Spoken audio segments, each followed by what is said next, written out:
ಹೋಬಳಿಯ ಎಲ್ಲ SC STಗಳ ಸಂಘಟನೆಯಿಂದ ಕೋಲಾರ ಜಿಲ್ಲಾ ಶ್ರೀ ವಾಲ್ಮೀಕಿ ನಾಯಕ ಸಂಘಟನಾ ಸಮನ್ವಯ ಸಮಿತಿಯಿಂದ ತಹಸೀಲ್ದಾರ್ ನಯನ ಅವರ ನಯವಂಚನೆ, ದಲಿತರ ಭೂಮಿಗಳ ಬಲಿ ನಯನ ವಿರುದ್ಧ ಉನ್ನತ ಮಟ್ಟದ ತನಿಖೆ ಆಗ್ರಹಿಸಿ ಮತ್ತು ಮಾಲೂರು ತಾಲೂಕು ಕಡಗುರ್ಕಿ ಸುತ್ತಮುತ್ತ ಗ್ರಾಮಗಳಲ್ಲಿ ಜಲ್ಲಿ ಕೃಷಿ ಅನುಮತಿ ರದ್ದುಪಡಿಸಲು ಆಗ್ರಹಿಸಿ ಪ್ರತಿಭಟನೆ ರ್ಯಾಲಿ ಹೊಂದಿಕೊಂಡಿದ್ದು, ನಮ್ಮ ಯಮಗಲ್ ಹೋಬಳಿಯಿಂದ ನಾವು ಈ ಸಂಘಟನೆಗಳಿಗೆ ಬೆಂಬಲವಾಗಿ ಘೋಷಣೆ ಮಾಡ್ತಾ ಇದ್ದೀರಿ. ಆದ್ದರಿಂದ ಎಲ್ಲರೂ ಎಲ್ಲ ಹಳ್ಳಿಗಳಿಂದ ನಾವು ಕನಿಷ್ಠ ಒಂದು 400 ರಿಂದ 500 ಜನ ಯಮಗಲ್ ಹೋಬಳಿಯಿಂದ ಬರ್ತೀರಿ. ಅದಕ್ಕೆ ಎಲ್ಲರೂ ಬೆಂಬಲವಾಗಿ ಘೋಷಿಸಬೇಕಂತ ನನ್ನ ಮನವಿ. ಕೋಲಾರ ತಾಲೂಕಿನಲ್ಲಿ ಅನೇಕ ಅಕ್ರಮಗಳು ಎಸಗಿದ್ದಾರೆ ತಹಸೀಲ್ದಾರ್ ಅವರು.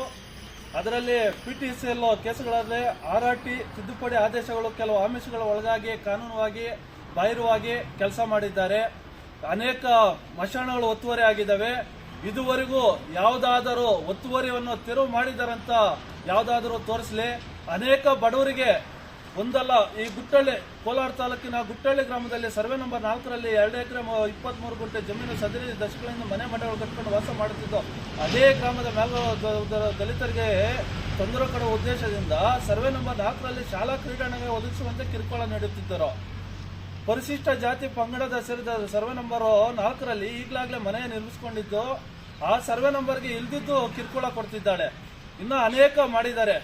ಈಗ ಒಂದಲ್ಲ, ಅನೇಕ ಎಮ್ಮನ ಮೇಲೆ ವಿರುದ್ಧವಾಗಿ SC STಗಳಿಗೆ ಒಂದು ಕೂಡ ಮಾಡಿಲ್ಲ, ಎಲ್ಲ ವಿರೋಧವಾಗೇ ಮಾಡ್ತಾ ಇದ್ದಾಳೆ. ಎಲ್ಲ ಇದರಿಂದ ಅದಕ್ಕೆ ನಮ್ಮ ಎಲ್ಲ ಜನಾಂಗದವ್ರಿಗೂ ಅನುಕೂಲ ಆಗಬೇಕು. ನಮ್ಮ SC STಗಳಿಗೆ ಪೂರ್ತಿ ತೊಂದರೆ ಆಗಿದೆ. ಅದಕ್ಕೋಸ್ಕರ ಈ ಸಂಘಟನೆ ಮಾಡ್ತಾ ಇದ್ರಿ. ನಾವು ಸ್ವಂತಕ್ಕೋಸ್ಕರ ಯಾರು ಮಾಡ್ತಾ ಇಲ್ಲ. ಆದ್ದರಿಂದ ನಮ್ಮ ಯಮಗಲ್ ಹೋಬಳಿ SC STಗಳು ಎಲ್ಲ ಜನಾಂಗದವರು ನಮಗೆ ಒಂದು ಬೆಂಬಲವಾಗಿ ಘೋಷಣೆ ಕೊಟ್ಟು ಎಲ್ಲರೂ ಬಂದು ಈ ಪ್ರತಿಭಟನಾ ರ್ಯಾಲಿಯಲ್ಲಿ ಪಾಲ್ಗೊಂಡ್ರೆ ಎಲ್ರಿಗೂ ಉತ್ತಮ. ನಮ್ಮ ಬೆಂಬಲ ಎಲ್ಲರಿಗೂ ಐತೆ ಅಂತ ಇಲ್ಲಿ ಹೇಳ್ತಾ ಇದ್ರಿ. ಜೈ ಭೀಮ್, ಜೈ ಭೀಮ್, ಜೈ ವಾಲ್ಮೀಕಿ, ಜೈ ವಾಲ್ಮೀಕಿ, ಜೈ ಜೈ ಭೀಮ್, ಜೈ ಜೈ ಭೀಮ್, ಜೈ ಭೀಮ್, ಜೈ ಭೀಮ್, ಜೈ ವಾಲ್ಮೀಕಿ.